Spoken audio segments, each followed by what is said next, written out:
So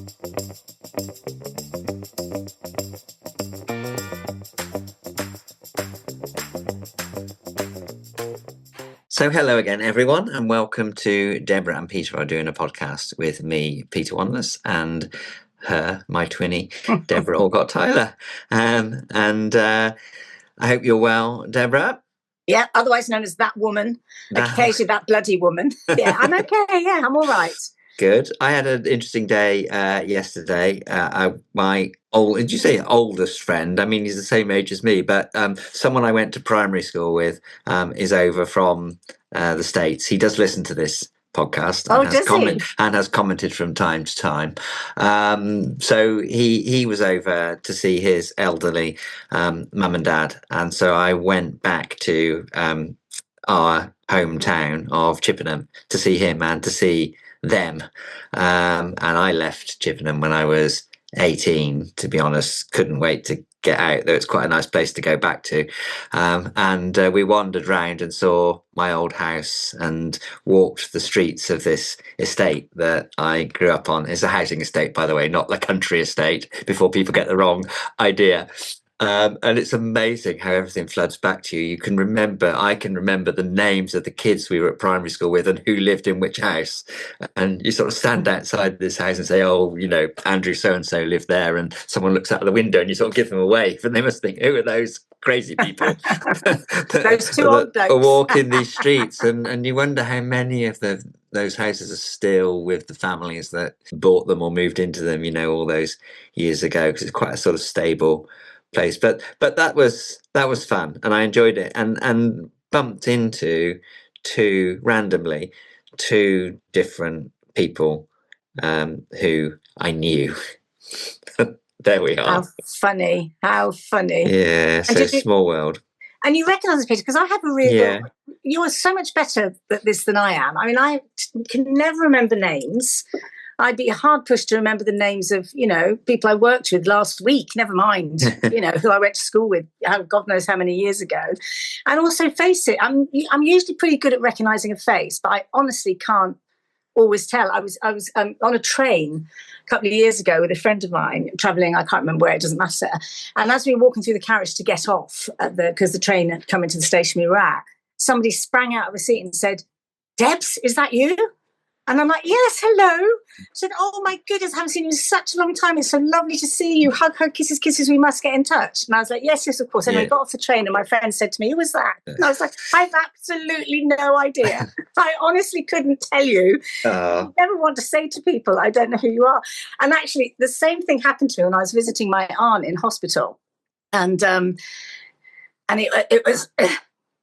Wexham Park, I think, or was it Royal Berks? No, Wexham Park, I think. And anyway, I was in the ward talking to my aunt, and this one of the hospital volunteers came to offer to say, "Would you like a drink? Would you like some biscuits? Can I do anything to help you?" And my aunt said, "No, thank you, I'm fine." And so she walked away, and then she suddenly came back and she said, "Debs?"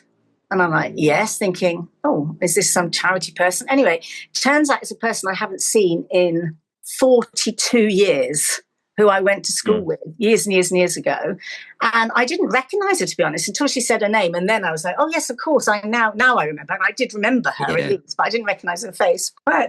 So that was a real shock and lovely to catch up. But what was really funny about it was she said, "You look exact." She said she'd walked away. She thought it was me. And then she looked back and I was gesticulating. And she said, "As soon as I saw your arms going all over the place, I knew it was you straight away." Because apparently I gesticulated when I was younger as well. I don't remember that. But anyway, the really funny thing was she said, "But you don't look any different. Like, you don't seem to have any lines or wrinkles." And my aunt, who in her defence was as high as a kite on pain medication, said, "That's because she's fat." It was so funny. And I was crying, laughing. And then, I said, "Well, it's true. That's the answer to not having wrinkles on your face." And afterwards, when I was reminding my aunt of it, she said, "I don't remember saying that at all." And I'm mortified. I said, "Listen, firstly, you're on pain meds, so you kind of let your tongue loose. And secondly, it was true. I wasn't in the least bit offended. I thought it was really funny." There you go. So that's fine. Well, yeah, these two people that I recognised, one was a couple and they were the parents of someone that I went to school with. So I wouldn't have seen them probably for 40 years. But, when you're 49 and when you're 89, I don't think there's as much difference And there as isn't, no. some other age groups. So they were in location and walking up the street, and I thought, I know who you are. So I introduced myself, and so I had to explain who I was, and that was fine. The other person I met in the park was the wife of a friend of mine who I know, and I have seen her a few times, but I haven't seen her since she was at school with us in real life. But I've seen all sorts of pictures of her on social media down the ages. And so we both recognized each other because we had seen pictures of one another for the last at least 15 years on Facebook and Instagram and these sorts of things. So, and that's strange because you feel like you know them even better than you really do. So you get the big hug, oh, how are you? And what have you been up to? And you think, well, actually, I do know what you've been up to. Yeah.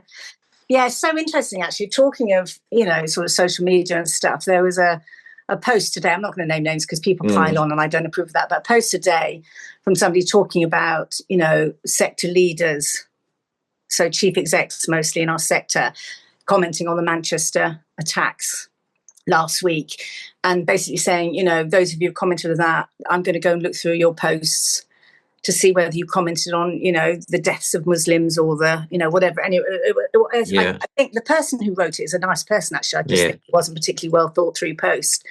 But it's caused a lot of reaction. And it got me really thinking about two things, really. Firstly, about the right to protest. So there's, I'm kind of the opinion that you can feel awful about what Hamas did because it was vile and disgusting and just shocking, and you can feel awful about what Netanyahu is doing, and you can hold those two things together. And if you're supporting, our Jewish friends and colleagues who, are obviously very impacted by what happened in Manchester, that doesn't mean you're no longer feeling sympathy and support for the people in Gaza. So there's this whole sort of issue about, like black and white. If you stand for this, you can't stand for the other. And it also got me thinking about the protest because the Home Secretary and the Prime Minister have both said that carrying out the protests on the anniversary of the attack, the 7th of October attack, was, a thoughtless and very un-British. And it got me thinking about the fact that, is that true or fair? You can still campaign or protest about something you think is horribly wrong, whilst not disrespecting the grief of another. And also, if you start, something ought to be more thoughtful. I'm sure you could find 365 days a year where if you protested, it's disrespectful to some group or other. So I'm a bit concerned that they said that. Anyway, I don't know what you think about it. Yeah, what's the intent and what is the context? Yeah. So in Northern Ireland, there's marching season, isn't there? Yeah. And one is supposed not to to tolerate certain rituals and traditions, which on the face of it are triggering and provocative. But hey, that's how we do things around here. I don't know. It's quite difficult to comment on, isn't it? Because I can see it from both sides. Personally, I think that being sensitive to context and timing is important, but then I'm not one of these people who is looking to kind of leap up and I was going to say wave my flag. I am waving my Somerset flag, but to make comment at each and every opportunity. I think once you start doing that, you are, if you're not careful, making a rod for your own back, because people will say, well, why did you comment on this and not comment on that? And why did you comment on the other? And certainly and we've talked about this a little bit before, but holding a publicly known office associated with a particular brand or organization, it absolutely, I think, is impossible to divorce the institutional comment from the individual comment. So I was careful, probably a bit over careful in my time as chief executive of both the organisations I was chief executive at, not to be offering a running commentary on what I thought and felt about individual situations, because it wouldn't then just be me speaking, it would be the institution, whether I liked it or not.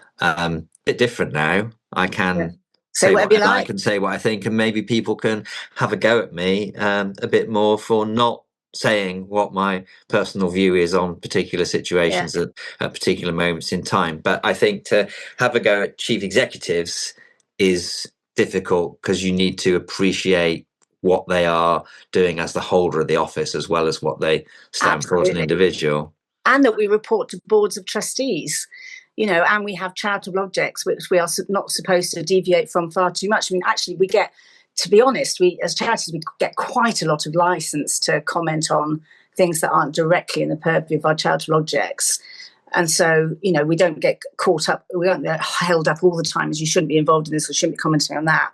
Because I think the Commission in particular understands the broader context in which we work and that it is quite important that we're able, as sector leaders, to come together. But it's also, I find it exhausting really, because, I can't comment on everything. Everything grieves me. But if I spent my whole time saying, this is wrong, this is wrong, this is wrong, this is wrong, this is wrong, I spend all my time just posting on social media and not running my organisation or writing my books or doing the podcast. And so I think there has to be some sort of understanding that we're making choices about what to comment on, not because necessarily, but it might well just be that I was less busy, this week. I wasn't, but, for argument's sake, I was slightly less busy and therefore I had the time to craft a comment, whereas other weeks I've got no time at all, so. Yeah.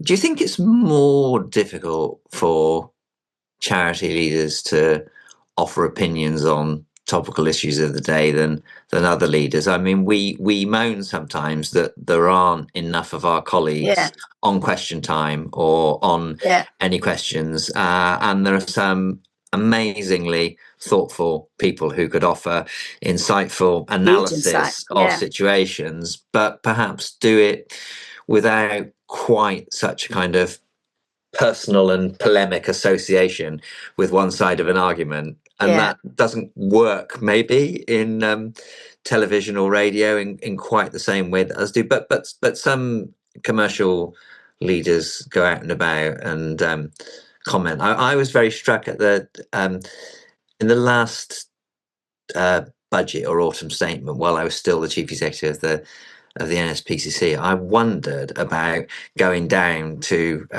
College Green and being in front of Parliament and just offering myself up for all sorts of interviews. Because the chief exec of Octopus Energy, he did that. And he was wandering around and he was everywhere. And you think, well, you're running this company, but also people are interested in your opinion. And because you are available and you're articulate, you're getting to offer your thoughts on anything and everything. Maybe we are a bit kind of backward about coming forward, and instead of waiting for a bid, some leaders could go out there and just say, well, okay, I'm not going to offer a running commentary on all the issues facing the country day after day after day, because I've got an organisation to run and there's a focus to my charity. But perhaps we could be a bit more sort of forthcoming about saying, well, for the next 48 hours, I'm going to tell you what I think about anything and everything. Yeah, maybe we should do that. But actually, I think your point is a really good one, because, of course, businesses aren't constrained. They can say whatever they like, provided they're not, breaking the law of the land by inciting violence or anything like that. Then they can say what they like, whereas we are constrained in our sector, so I think it's harder for us, and yet we're the ones more likely to say something. I guess that's because, we just feel this, because we understand, I think, that charities are interconnected, and that, what affects children affects adults, affects mental health, affects poverty, etc., etc. So we're more driven to speak out. And to be honest, I'm always absolutely delighted when a business person speaks out. I mean, the only downside is that the only business people who tend to speak out do tend to be slightly more right than I am. You don't very often find, left-leaning business leaders necessarily speaking out, although I might be wrong about that. That might just be my confirmation bias. I think there are some eco-warrior type business people who've had a lot of who've had a lot of exposure. But that's it. I mean, we've spoken about this before, but it does. I still do not understand why it is that we can't be political and support a political party or support a candidate. I can understand why we couldn't fund them. That's fair enough. But to verbally support them, I still don't understand why we're not allowed. I mean, it's the law, but why is the law there? What's it trying to prevent? It just doesn't make any sense to me at all. Yeah. I'm sure one of our listeners will be a charity historian and will be able to say, well, because in 1722, XYZ happened, and that's why they changed the law.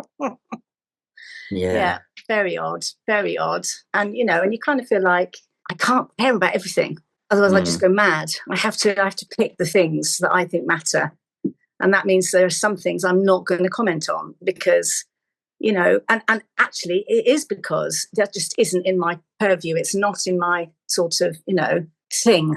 Yeah, and too many public arguments are simplified to "Are you for this or are you against this?" And then you find you're pulling the whole organisation over to one side of an argument, which becomes uncomfortable for at least some of your staff, and at least some of your trustees, and at least some of your supporters. So the easier option is to not comment on things that are too far away from your core. It's like you can despise Russian aggression in Ukraine and feel deeply sorry for the Russian mums and wives who have lost their sons in a pointless war. Yeah. You can feel deep sorrow for those Russian folk who lost their lives without, do you know what I mean? Without compromising your belief that, Ukraine has a right to stand as an independent country and not be invaded. So it's so I think it's something about social media that does polarize it, but it's because it presses all your adrenaline buttons, doesn't it? You read something somebody's written and your instant reaction is, "You bloody idiot, do not," the keyboard warriors, it's still there. In fact, a colleague was saying to me today, he thinks LinkedIn has got nearly as bad as Twitter.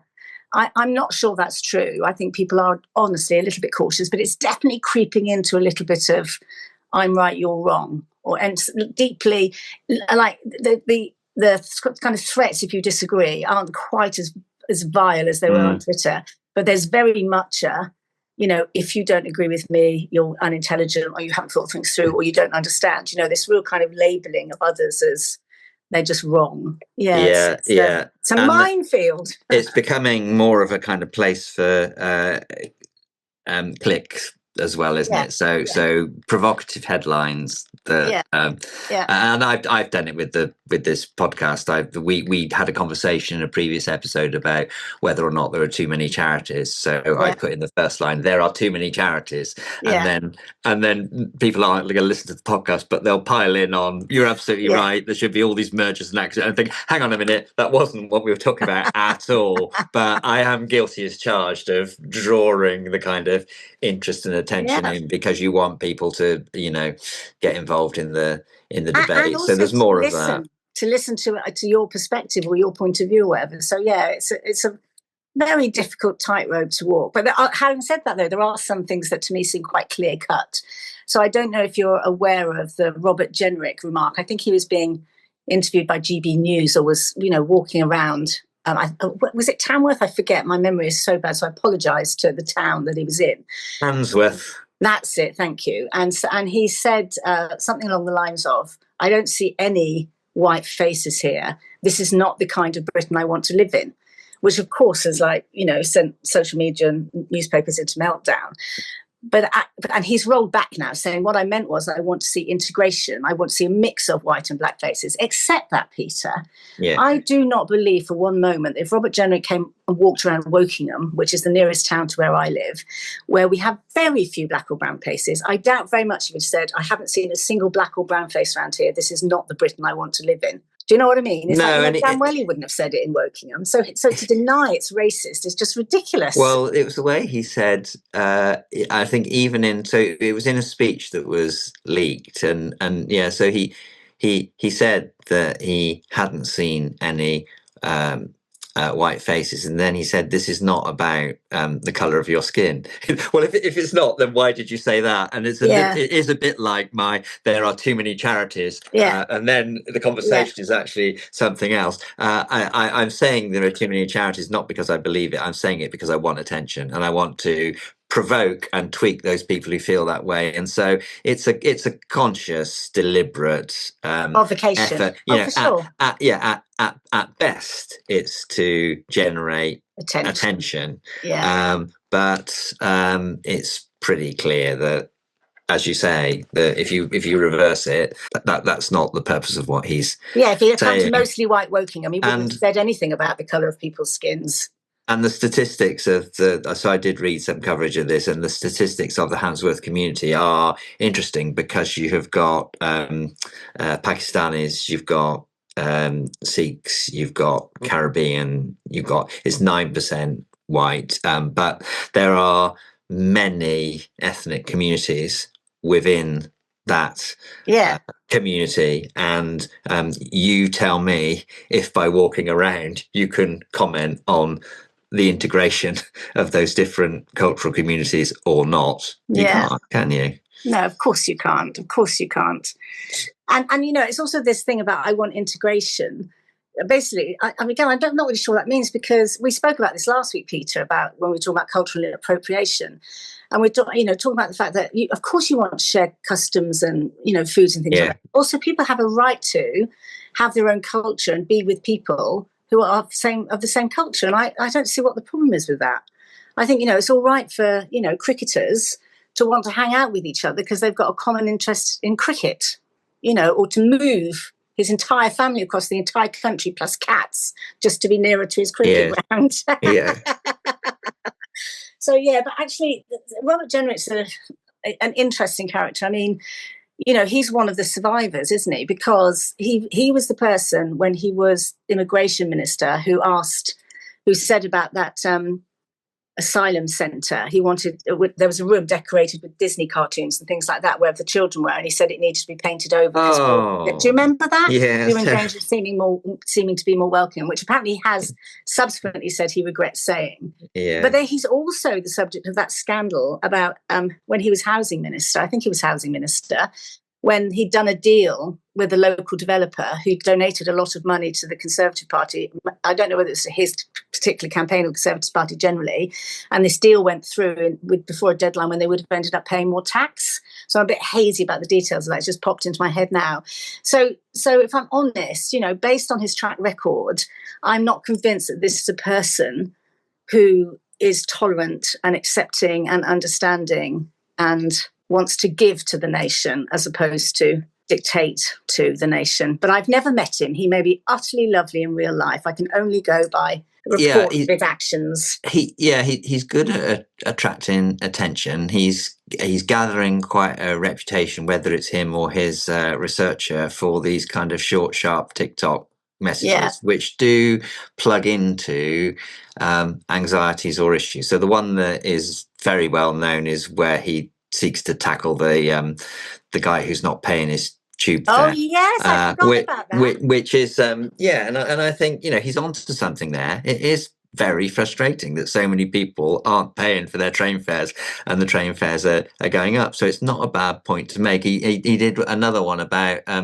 stealing tools from people's vans, which again, that's something which a lot of people I know are very cross about. Yeah.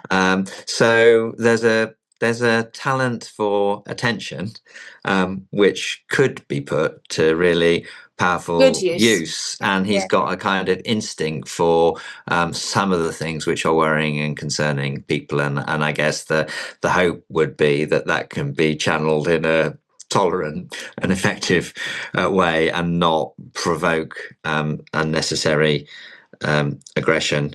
And unkindness. Something that I thought was interesting this week, and I can't remember where I heard it. It might even have been on Have I Got News for You, who need to check their facts carefully. We now know because they said something they shouldn't have done. But I did check this one, and it was about Keir Starmer and digital ID cards. So in June 2025, 53% of the UK population supported the idea of a digital ID card, and 19% were against. So that was kind of positive association of 35 for that idea. And then Keir Starmer says, wouldn't it be a good idea to have a digital ID card? And immediately those in favour drop from 53 to 31, and those against go up from 19 to 45. So simply by Keir Starmer, the Prime Minister, associating himself with an idea, it plummeted from a plus 35 rating to a minus 14 rating. So, it's not just what the message is, it's who delivers the message, which is increasingly important in politics as well. And so many of our leading politicians now have negative ratings that anyone is going to struggle to put forward an idea, however high the underlying association might be, because as soon as the politician says, I like this, people are going to say, well, I don't.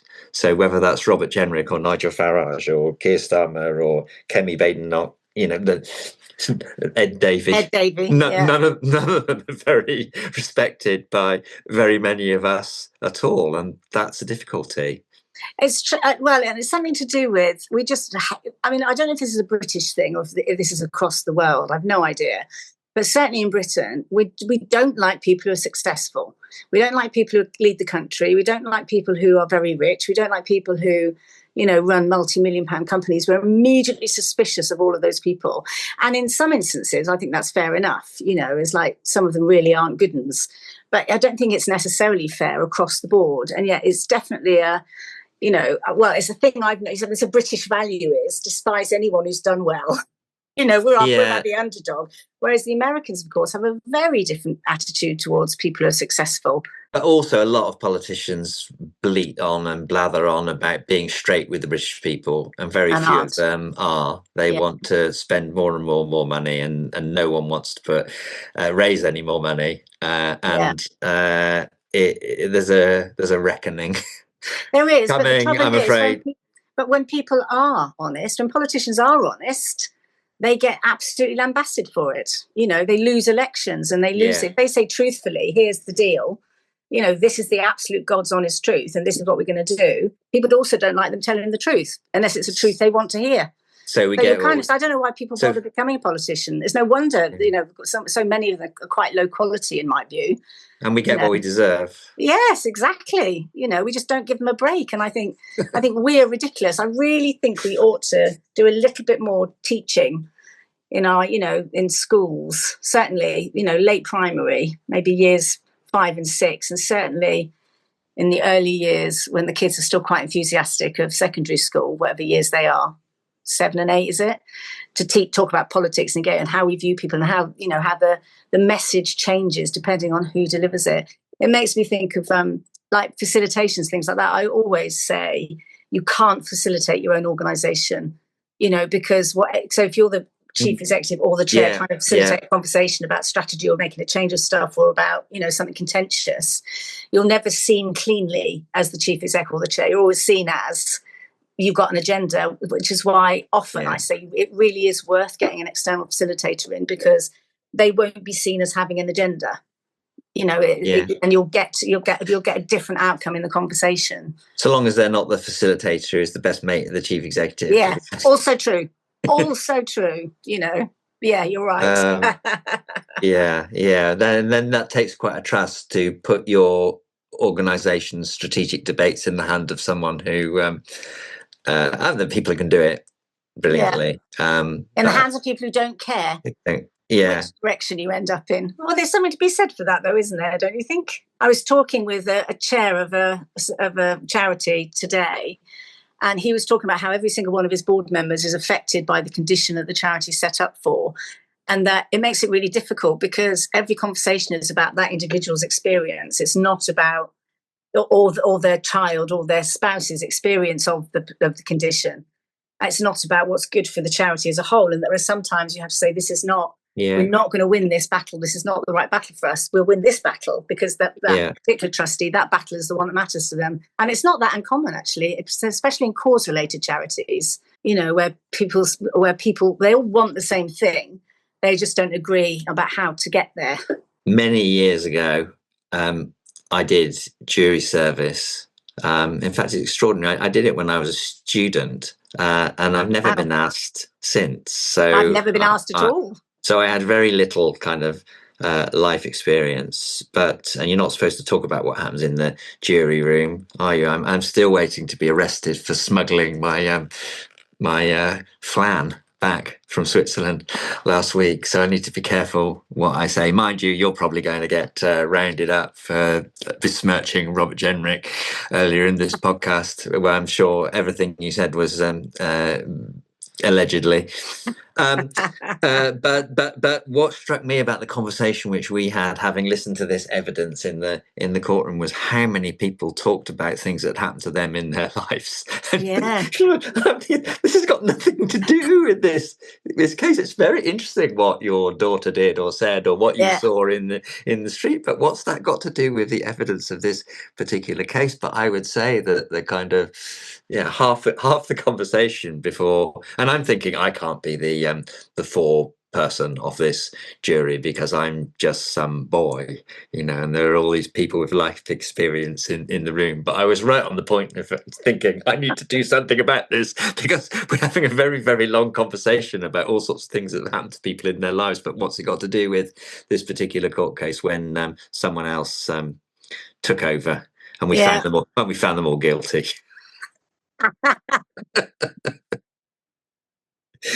There we go.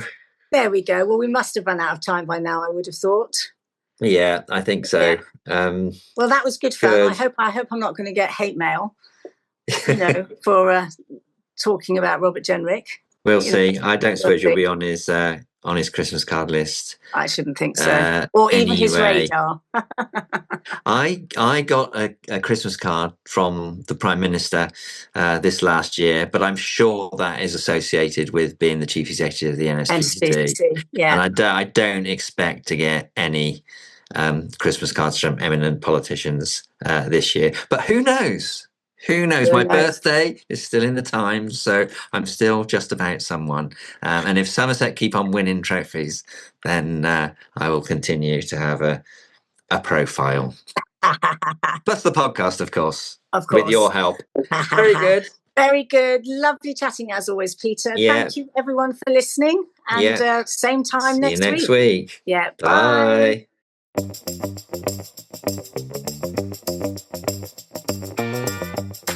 Bye.